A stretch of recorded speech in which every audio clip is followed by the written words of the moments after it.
नमस्कार साथियों, जय हिंद। आप सभी का एक बार फिर से स्टडी विद हरी चैनल के इस नई वीडियो में स्वागत है। एक लंबे समय अंतराल के बाद आप सभी के लिए चैनल पर वीडियो आ चुकी है। अपने पुराने सब्सक्राइबर से माफ़ी चाहूँगा और आप लोगों का शुक्रिया जो आप लोग इतने समय से चैनल पर बने हुए हैं। चैनल पर विजिट किए हुए नए सब्सक्राइबर्स का भी स्वागत। आप लोगों के लिए अब स्टडी विद हरी चैनल पर लगातार सेंटर स्टेट गवर्नमेंट से संबंधित जो भी फॉर्म्स आते हैं उनकी महत्वपूर्ण जानकारियों के साथ चैनल पर वीडियोस आती रहेंगी और लगातार चैनल पर अन्य एक्टिविटीज़ जैसे कि कुछ समय पहले चैनल पर उत्तराखंड ओपन यूनिवर्सिटी की क्लासेस स्टार्ट की गई थी मेरे द्वारा, जो कि एक नई शुरुआत इस एजुकेशन सेक्टर में थी, क्योंकि अभी तक हिंदी माध्यम वालों के लिए उत्तराखंड ओपन यूनिवर्सिटी में कोई भी क्लासेस स्टार्ट नहीं की गई थी और अब ये नई शुरुआत की थी। तो आई होप कि आप लोगों में से अगर किसी ने उन वीडियोस को नहीं देखा है तो आप ज़रूर उन वीडियोस को देखें, क्योंकि कोई अगर कॉम्पिटिटिव एग्ज़ाम्स की तैयारी करने वाला अभ्यर्थी है तो वो भी उनसे नोट्स तैयार कर सकता है अपने अलग अलग सब्जेक्ट के, जैसे हिस्ट्री, पॉलिटिकल साइंस।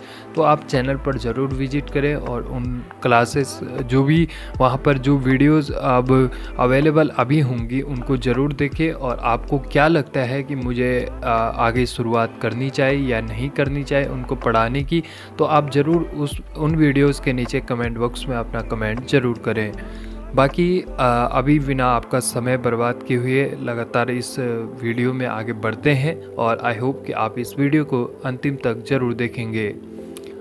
जैसे कि आप अपने YouTube स्क्रीन पर देख पा रहे होंगे, यहाँ पर ये जो नोटिफिकेशन है वो SSB। इससे पहले अगर आप लोगों में से किसी ने SSC GD का फॉर्म भरा होगा या आप लोगों में से कोई SSC GD की तैयारी करता होगा तो आप लोगों ने ज़रूर अपनी पोस्ट प्रेफरेंस के दौरान SSB का नाम ज़रूर सुना होगा। SSB का पूरा नाम सशस्त्र सीमा बल है और इनका जो कार्य होता है वो नेपाल एवं भूटान जैसे देशों के बॉर्डर पर ये कार्यरत होते हैं।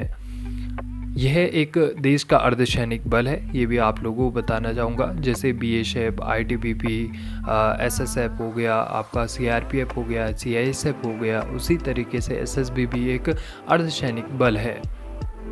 यहाँ पर अगर आप लोग देखें तो ये जो भर्ती है वो जैसे SSC GD के अंतर्गत आती है, वो एक जनरल ड्यूटी वाली भर्ती होती है। लेकिन जो ये भर्ती है ये ट्रेड्समैन की है और इसको जो करवा रहा है वो खुद SSB ही इसको करवा रहा है। आप सभी लोग यहाँ पर देख पा रहे होंगे इसका जो मेन पूरे नोटिफिकेशन का जो सब्जेक्ट है, हम इसके पूरे नोटिफिकेशन में जो जो महत्वपूर्ण पार्ट्स होंगे, जो जो महत्वपूर्ण विषय होंगे, जो कि मुझे लगता है कि आप लोगों को अपना फॉर्म भरने से पहले पता होना चाहिए, जैसे एज क्राइटेरिया, एजुकेशन क्राइटेरिया की इसमें क्या है क्या नहीं है, इसमें हाइट वेट का क्या है, इसमें फिजिकल होगा, पेपर होगा, ये आप लोगों को पता होना ज़रूरी है। तो आप लोग जैसे कि अपने YouTube स्क्रीन पर देख पा रहे होंगे, जो सबसे पहले इसका सब्जेक्ट है वो यही है कि इसमें जो ट्रेड्समैन के अंतर्गत कांस्टेबल्स के जो अलग अलग पद आए हुए हैं और अलग अलग पदों की अलग अलग वैकेंसी खुली हुई है। जैसे कि आप वेटरनरी के पद देख सकते हैं, ड्राइवर के, gardener, water carrier, cobbler, tailor, washerman, barber, waiter, carpenter और नर्सिंग ऑर्डरली के पद यहाँ पर आप देख पा रहे होंगे। हम इसके मेन पॉइंट्स पर चलते हैं। सबसे पहले आपको यहाँ पर आप देख पा रहे होंगे ये जो महत्वपूर्ण पद है ये सिर्फ और सिटीजन ऑफ इंडिया के लिए है ओनली। कोई अन्य कंट्री का इन पदों के लिए अप्लाई नहीं कर सकता है। फिर आप यहाँ पर देख पा रहे होंगे कि जैसे कि कांस्टेबल वेटरनरी के जो पद हैं इसमें टोटल यहाँ पर 34 पद है। अलग अलग कैटेगरी के हिसाब से पदों को बांटा गया है। तो आप YouTube स्क्रीन पर देख पा रहे होंगे। आप एजुकेशन पर्पस के लिए इसका स्क्रीनशॉट भी ले सकते हैं। कांस्टेबल के अंतर्गत ही यहाँ पर आप देख पा रहे होंगे ड्राइवर की जो ये भर्ती है, ड्राइवर की भी इसमें भर्ती है। इसके लिए एलिजिबिलिटी क्या है वो आगे हम देखेंगे, लेकिन यहाँ पर मोटा मोटी पहले जो वैकेंसी आई हुई है किस में ज़्यादा है किस में कम है उसके हिसाब से यहाँ पर देख लेते हैं। 553 कुल यहाँ पर ड्राइवर की है, गार्डनर की 41 है, आप वाटर करियर की 5 है, कॉबलर। वाटर करियर में एक बात का ध्यान जरूर रखें, अगर आप AWS, OBC और SC और ST से हैं तो आप इसके लिए अप्लाई ना करें, क्योंकि इसमें यहाँ पर आप देख पा रहे होंगे 000 वैकेंसी है। लेकिन यू आर अनरिजर्व्ड यानी जनरल कैटेगरी वाले इसमें अप्लाई कर सकते हैं।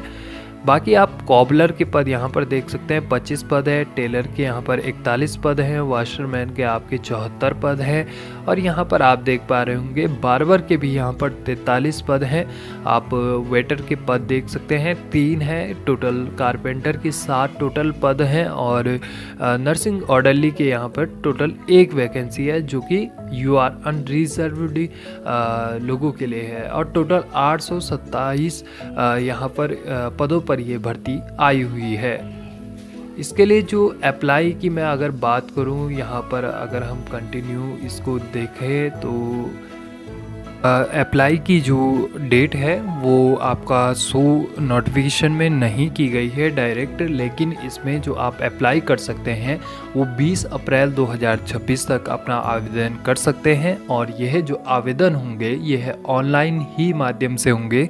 बाकी इसमें 21 मार्च से ये फॉर्म्स स्टार्ट हो चुके हैं, और अन्य कैडर के हिसाब से भी इसमें अलग अलग, जैसे नर्सिंग कैडर के अंदर इसमें नॉन GD के अंदर इसमें कुछ अन्य वैकेंसी पर भी भर्ती खुली हुई है, लेकिन उनको हम आगे की वीडियोस जब क्रिएट करेंगे उसमें बताते रहेंगे। आपके लिए जो पहले ज़रूरी है आप लोगों के लिए वो मैं यहाँ पर ला रहा हूँ, वो भी ज़रूरी है, लेकिन ये जो पद हैं इनका जो नोटिफिकेशन है वो पहले रिलीज किया गया था, इसलिए मैंने इस वीडियो को पहले प्रेफरेंस पर रखा है। और यह जो पद हैं ये अलग अलग पदों के हिसाब से, अलग अलग वैकेंसी के हिसाब से रखे गए हैं, तो इसलिए इस वीडियो को पहले क्रिएट किया गया।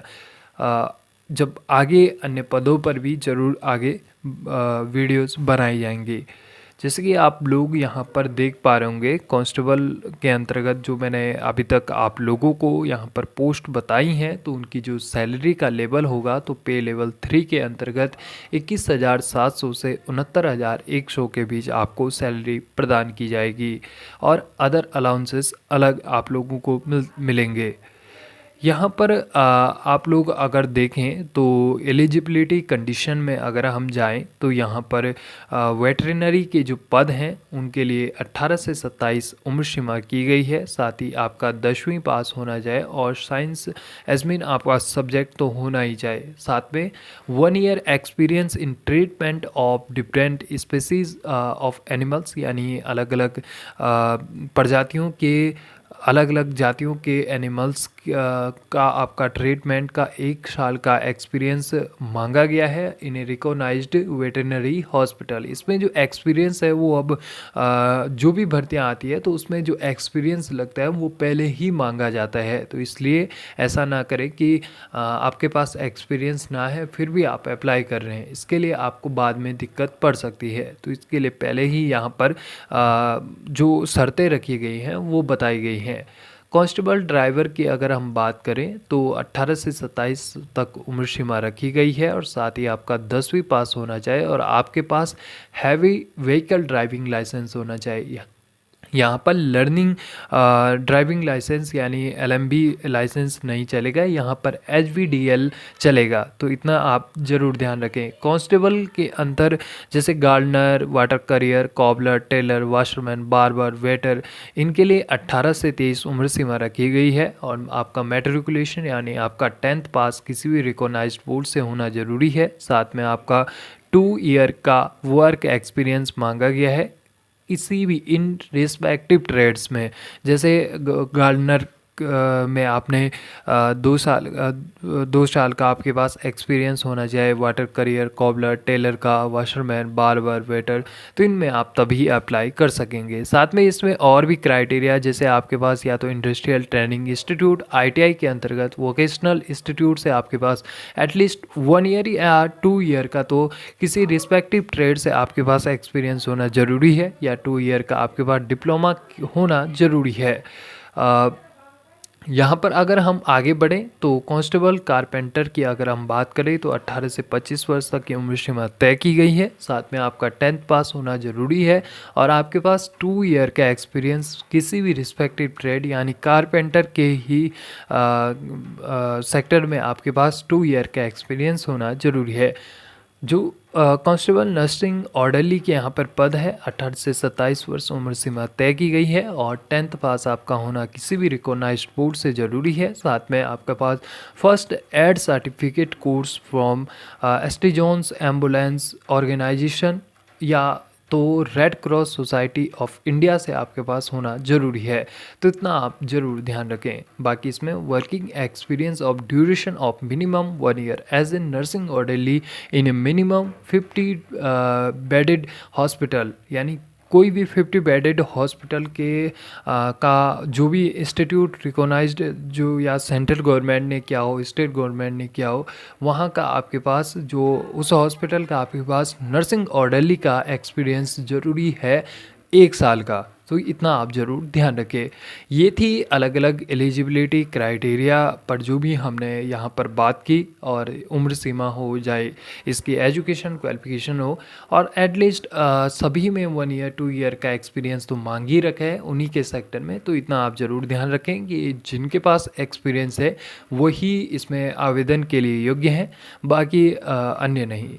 एज रिलैक्शंस भी इसमें दिया गया है, जैसे कोई SC ST कैटेगरी का है तो जो उसकी उम्र सीमा मैंने अभी तक ऊपर बताई थी, तो उससे 5 साल अधिक आप प्लस करके इसमें आवेदन करने के योग्य हो सकते हैं। OBC के लिए 3 साल, जैसे अन्य भर्तियों में होता ही है सेंट्रल गवर्नमेंट की, उसी तरीके से अन्य क्राइटेरिया दे रखे हैं। आप इसको यहाँ पर नोटिफिकेशन में देख भी पा रहे होंगे, और एजुकेशन पर्पज़ के लिए आप किसी भी महत्वपूर्ण नोटिफिकेशन या आप इसका पूरा PDF इसके ऑफिशियल साइट से भी उठा सकते हैं।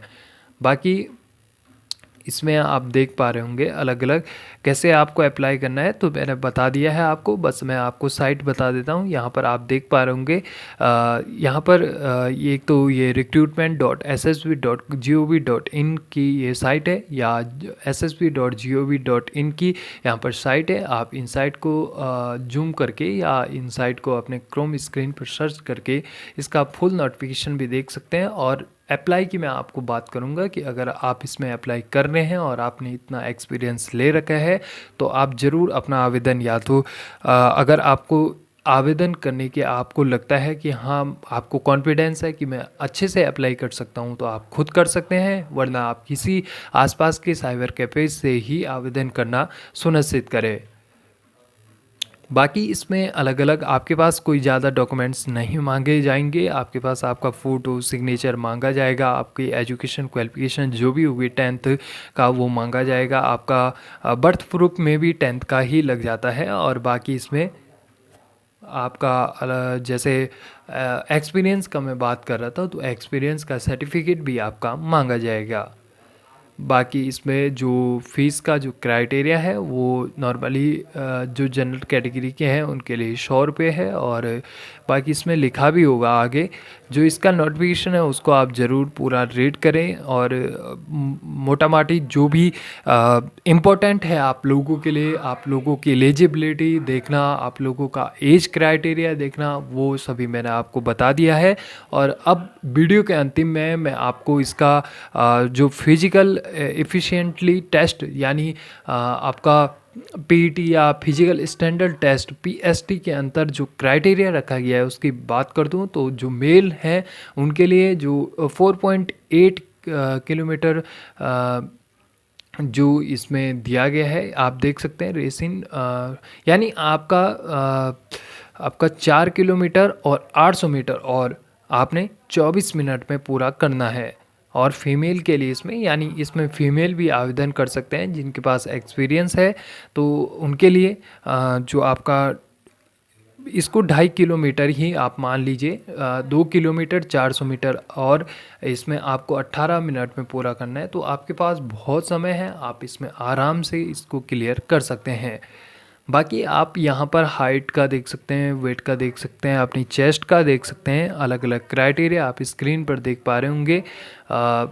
इसके अलावा यहाँ पर जो अलग अलग पदों के लिए अलग अलग यहाँ पर हाइट का क्राइटेरिया रखा गया है।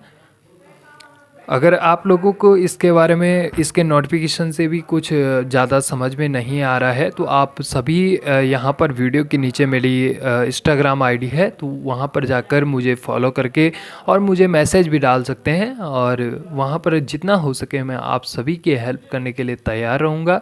इसके अलावा अगर मुझे लगेगा कि हाँ आप लोग एलिजिबिलिटी के योग्य हैं, तो आप ज़रूर इसके लिए आवेदन करें, और जो भी इसके बारे में जो भी आगे एग्ज़ाम का नोटिफिकेशन होगा या कोई भी अन्य नोटिफिकेशन आएगा, तो मैं ज़रूर इसमें आप लोगों को बताने का प्रयास करूँगा, और आप लोगों को बताना चाहूँगा वीडियो के अंतिम में, क्योंकि अब समय हमारे पास कम है, तो इसके लिए मैं आप लोगों को बताना चाहूँगा कि मेरा एक व्हाट्सअप ग्रुप भी है इसी चैनल के नाम से, स्टडी विद हरी के नाम से। और वो व्हाट्सअप ग्रुप में अगर आपको ऐड होना है, तो आपको सबसे पहले मेरी इंस्टाग्राम आईडी पर ही मुझे मैसेज करना होगा। जब मैं आपकी कुछ जानकारियों को अप्रूव कर दूंगा, उसी के बाद मैं आपको पूरे विश्वास के साथ उस व्हाट्सएप ग्रुप पर ऐड कर सकता हूं, और उसमें फ्री ऑफ कॉस्ट आप लोगों को जैसे daily newspaper, daily education content, कोई महत्वपूर्ण सेंटर की जो अलग अलग नीतियां आती है उन पर डिस्कस करते हैं। और बहुत सारे हमारे सब्सक्राइबर्स भी यहाँ पर आए होंगे। आप ज़रूर जो सब्सक्राइबर्स मेरे व्हाट्सएप ग्रुप के यहाँ पर आए हुए हैं, आप ज़रूर कमेंट करें और अन्य लोगों को भी बताएं कि आप लोगों के लिए वो व्हाट्सएप ग्रुप कितने महत्वपूर्ण है और कितनी जानकारियाँ आपको उनसे मिलती है। तो चलिए साथियों, इस वीडियो में इतना ही था। अगर आप लोगों को ये वीडियो पसंद आई हो तो इस वीडियो को ज़रूर लाइक करें, और अगर आपको मेरा यह चैनल अच्छा लगा हो, आपने चैनल को विजिट किया है, तो इस चैनल को ज़रूर सब्सक्राइब करें। आगे मैं जितना अच्छे से अच्छे हो सकता है अच्छे से अच्छे करने का प्रयास करूँगा, और ज़रूर आप लोगों को अन्य भर्तियों से संबंधित भी वीडियोज़ लाने का अधिक से अधिक ज़्यादातर वीडियोज़ लाने का प्रयास करूँगा। तो आप सभी लोगों का धन्यवाद।